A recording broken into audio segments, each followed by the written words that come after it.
अस्सलाम वालेकुम स्टूडेंट्स। हमारा नेक्स्ट टॉपिक है work done by gravitational field. तो ग्रेविटेशनल फील्ड की डेफिनेशन यहाँ पर दी गई है, ज़मीन के गिरदा गिर्द वो स्पेस, वो रीजन जहाँ पर ज़मीन दूसरी बॉडीज़ को खींच सकती है, उन पर ग्रेविटेशनल फोर्स लगा सकती है, उसे ग्रेविटेशनल फील्ड कहते हैं। अर्थ की सरफेस से ऊपर एक ख़ास हाइट तक ग्रेविटेशनल फील्ड मौजूद होता है। वहाँ तक कोई ऑब्जेक्ट हो तो ज़मीन उस पर ग्रेविटेशनल वाली अट्रैक्शन वाली फोर्स लगा सकती है। अगर उस रीजन से, उस स्पेस से बाहर कोई ऑब्जेक्ट चला जाए तो फिर वो ग्रेविटेशनल फील्ड से बाहर हो जाता है, फिर अर्थ उस पर ग्रेविटेशनल अट्रैक्शन की फोर्स नहीं लगा सकती। तो ज़मीन के गिरदा गिर्द वो स्पेस, वो रीजन जहाँ पर ज़मीन दूसरी बॉडीज़ को अट्रैक्ट कर सकती है, वो उन पर ग्रेविटेशनल फोर्स लगा सकती है, उसे हम ग्रेविटेशनल फील्ड कहते हैं। द स्पेस और region around the earth in which it can exert gravitational force on the other objects is called gravitational field. तो ग्रेविटेशनल फील्ड के अंदर हम यहाँ पर बेसिकली प्रूफ करना चाहते हैं कि एक ऑब्जेक्ट को ग्रेविटेशनल फील्ड के अंदर अगर एक पॉइंट से दूसरे पॉइंट तक हरकत दी जाए तो वर्क डन सेम रहता है, मुख्तलिफ रस्तों का वर्क डन बराबर होता है।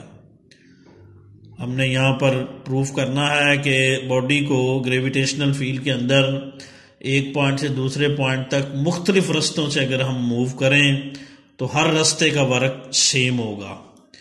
तो ये यहाँ पर हम देखेंगे पॉइंट्स ए और बी हैं। एक ऑब्जेक्ट को हम ए से बी तक मुख्तलिफ रस्तों के ज़रिए ले जाएंगे और बेसिकली साबित ये करेंगे कि हर रास्ते का वर्क जो है वो सेम रहेगा। तो इसके लिए जो ये पहला पाथ यहाँ पर देखेंगे, हमने ए से बी तक जाना है तो पहले ए से सीधा जाएंगे हॉरिजॉन्टल पॉइंट डी तक, फिर डी से चले जाएंगे वर्टिकल पॉइंट बी तक। ये वाला पाथ नंबर 1 कहलाएगा। इस रास्ते का वर्क डन हम मालूम करेंगे, इसको हम पाथ नंबर 1 कहेंगे। इस रास्ते का वर्क पहले निकालते हैं। तो ये ए डी बी पूरा ए से बी तक जाना है। ये जो रास्ता दिखाया गया इसको हम पाथ 1 कहते हैं। इसका वर्क पहले हम निकालते हैं, work done from a to d. तो वर्क का फार्मूला पहले हम ए टू डी वर्क निकालेंगे, फिर डी से बी तक का वर्क निकालेंगे, फिर दोनों को ऐड करके टोटल पाथ नंबर 1 का या ए से बी तक जाने का वर्क मालूम हो जाएगा। तो वर्क का फार्मूला ये होता है एफ डॉट डी। इसको खोलेंगे तो ये बनेगा एफ की मैग्नीट्यूड डी की magnitude cos theta.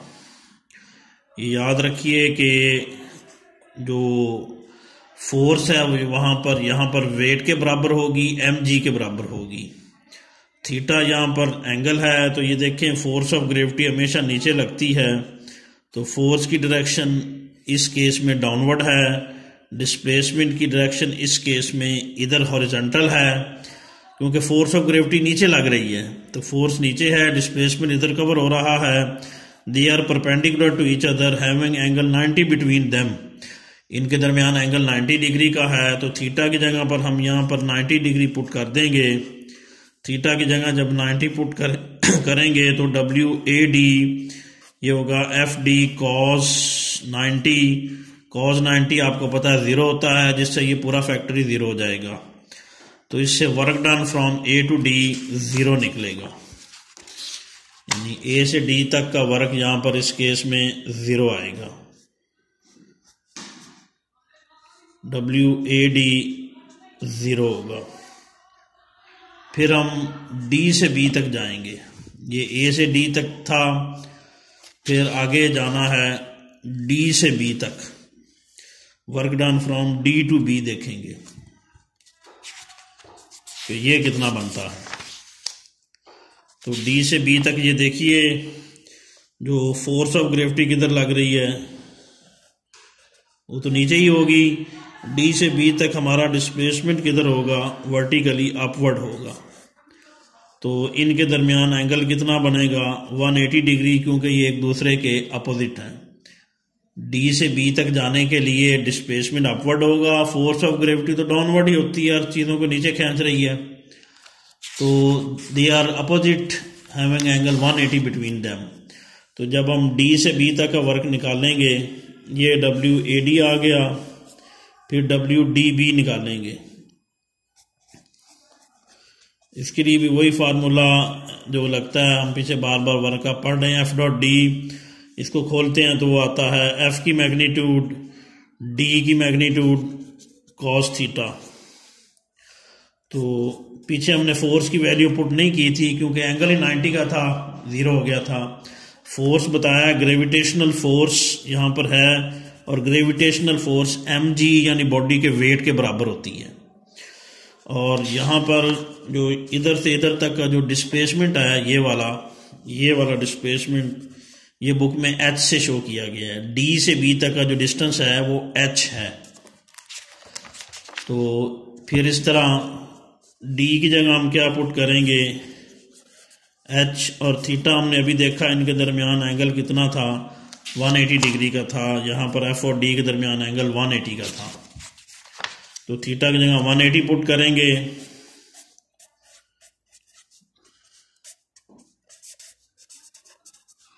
cos 180 put करेंगे, बल्कि f की वैल्यू भी पुट कर दें, f की जगह mg लिखेंगे, d की वैल्यू h पुट करेंगे, और cos 180 किसके इक्वल होता है, -1 के। तो ये बनेगा -mgh। तो ये WDB ये निकलेगा -mgh। तो हमने अब टोटल वर्क निकालना है A से D और D से B तक का, जो पाथ नंबर 1 का वर्क है, इसको WADB कहेंगे। WADB कैसे निकलेगा, इनको ऐड करके total work from A to B WADB होगा, will be the sum of work done from A to D and then from D to B।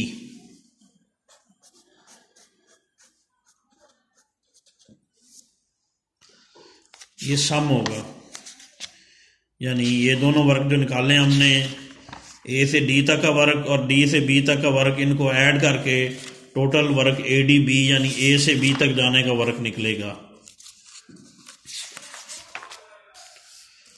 इनकी वैल्यूज पुट कर देंगे।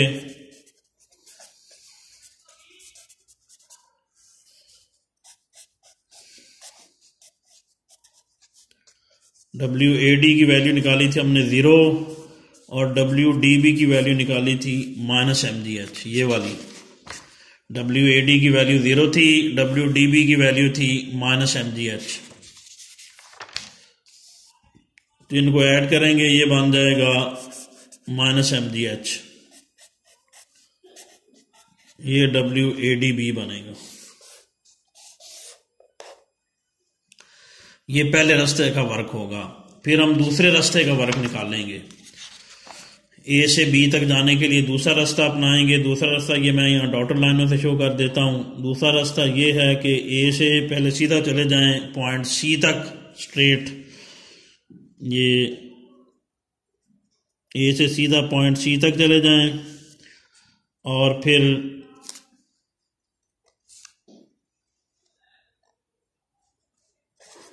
वर्टिकली पॉइंट C तक चले जाएं, फिर जो है वो C से किधर चले जाएं, B तक।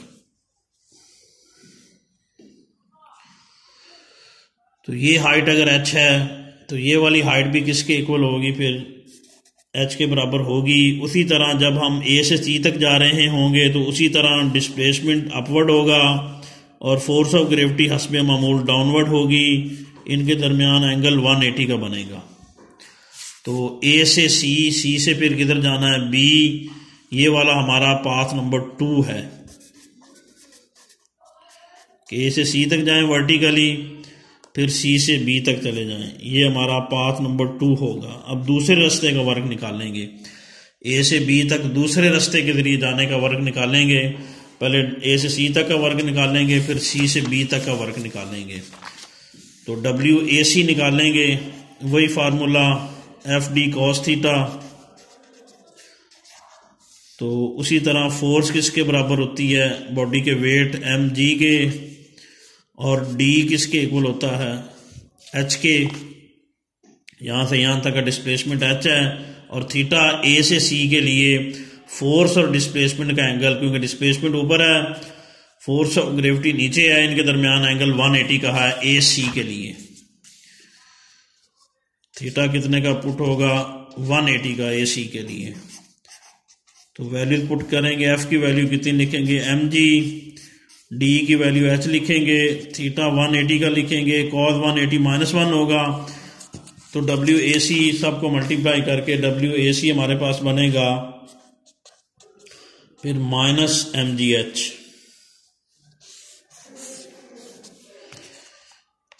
इसी तरह फिर आगे डब्ल्यू सी भी निकालेंगे, यानी सी से बी तक जाने का वर्क, क्योंकि जाना तो हमने बी तक है ना, पहले रास्ते के जरिए बी तक गए, अब दूसरे रास्ते के जरिए बी तक जाना चाहते हैं। दूसरा रास्ता यहाँ डॉटेड लाइन से शो किया हुआ है। तो सी से बी तक जाने के लिए फोर्स ऑफ ग्रेविटी तो नीचे होगी, सी से बी तक जाने के लिए डिस्प्लेसमेंट हॉरिजॉन्टल होगा, इधर होगा।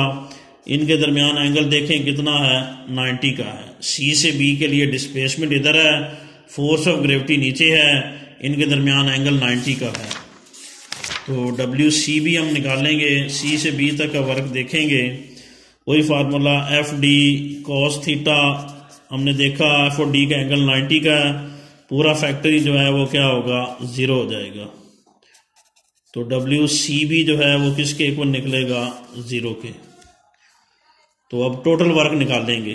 टोटल वर्क ये है डब्ल्यू ए सी बी, यानी ए से सी प्लस सी से बी, दूसरे रास्ते का वर्क, दूसरे रास्ते के जरिए ए से बी तक जाने का वर्क। डब्ल्यू ए सी होगा डब्ल्यू ए सी प्लस क्या होगा, डब्ल्यू सी बी। इनकी वैल्यूज पुट कर देंगे। डब्ल्यू ए सी किसके इक्वल है, -mgh के। डब्ल्यू सी बी किसके इक्वल है, 0 के। इनको ऐड करेंगे तो ये क्या बन जाएगा, -mgh। तो इससे साबित हुआ कि दूसरे रास्ते के जरिए अगर हम ये देखें, पहले रास्ता ये पाथ नंबर 1 है WADB, और ये पाथ नंबर 2 है WACB।